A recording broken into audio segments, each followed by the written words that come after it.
अस्सलाम वालेकुम, मेरा नाम उसामा अली जट है। मैं लैड में as software quality insurance engineer काम कर रहा हूँ।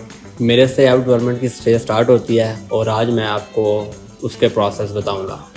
सबसे पहला जो हमारे पास फेज़ आता है उसे हम कहते हैं रिक्वायरमेंट्स एनालिसिस, कि आपने how to get requirements elicitation from user. इसमें आपने डिफरेंट फेजेस देखने होते हैं कि जब आपने रिक्वायरमेंट्स लेनी है यूज़र से, अगर तो आप यूज़र क्लाइंट बेस आप प्रोजेक्ट कोई बना रहे हैं तो आपने रिक्वायरमेंट्स लेनी होती है क्लाइंट बेस से। तो क्लाइंट से आपने जब रिक्वायरमेंट्स लेनी होती है इसमें डिफरेंट टेक्निक्स आती हैं।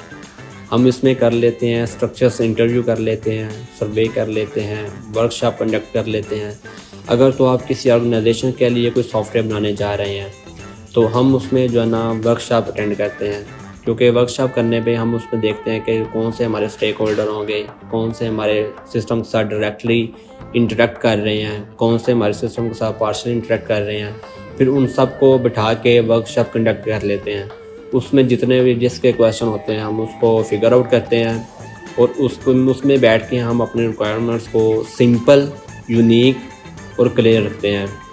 और हम ये देखते हैं कि हमारी रिक्वायरमेंट्स एम्बिगुअस ना हो, क्योंकि अगर हमारी रिक्वायरमेंट्स ठीक नहीं होंगी तो हम at the end software deploy अच्छा नहीं डिप्लॉय कर सकेंगे। तो उसमें हमने ये देखना है सबसे पहले कि इसमें बिजनेस रिक्वायरमेंट्स आ जाती हैं, बिजनेस रिक्वायरमेंट्स के बाद यूज़र रिक्वायरमेंट्स आ जाती हैं और उसके बाद हम फंक्शन रिक्वायरमेंट्स पे जाते हैं, नॉन फंक्शनल रिक्वायरमेंट्स देखते हैं। फंक्शन रिक्वायरमेंट्स में हम मेन फंक्शनैलिटी देखते हैं कि हमने जो सॉफ्टवेयर में मेन फंक्शनैलिटी वो क्या होगी। फॉर एग्ज़ाम्पल अगर हम कोई बना रहे हैं, किसी ऑर्गेनाइजेशन का सॉफ्टवेयर बना रहे हैं तो उसमें हमने देखना है कि अगर कोई हम स्टूडेंट रिकॉर्ड रख रहे हैं तो हमारी जो स्टूडेंट रिकॉर्ड रखना है वो हमारी फंक्शनैलिटी आ जाएगी।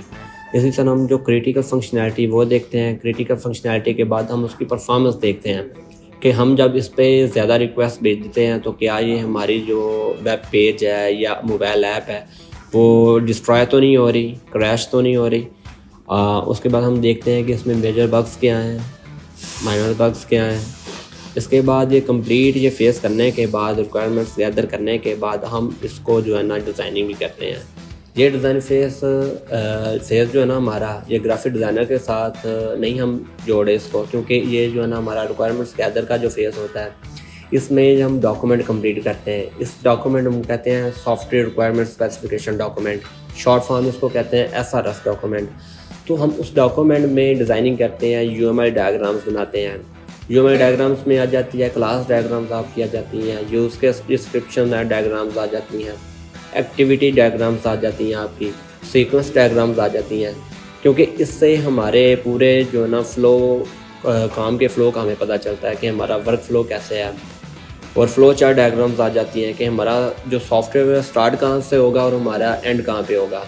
तो यही इस कंप्लीट जो है ना रिक्वायरमेंट्स का जो हमारा डॉक्यूमेंट होता है, ये हम इसलिए करते हैं कि जब डेवलपर एक काम करता है, इस पे कोडिंग स्टार्ट करता है, तो वो रीड करने के साथ साथ उसको डायग्राम से भी उसको नॉलेज मिले कि हमारी जो वेबसाइट है या हमारे जो ऐप है वो बेसिकली फंक्शनैलिटी किसके साथ परफॉर्म कर रही है, उसकी इंटरेक्शन किसके साथ है।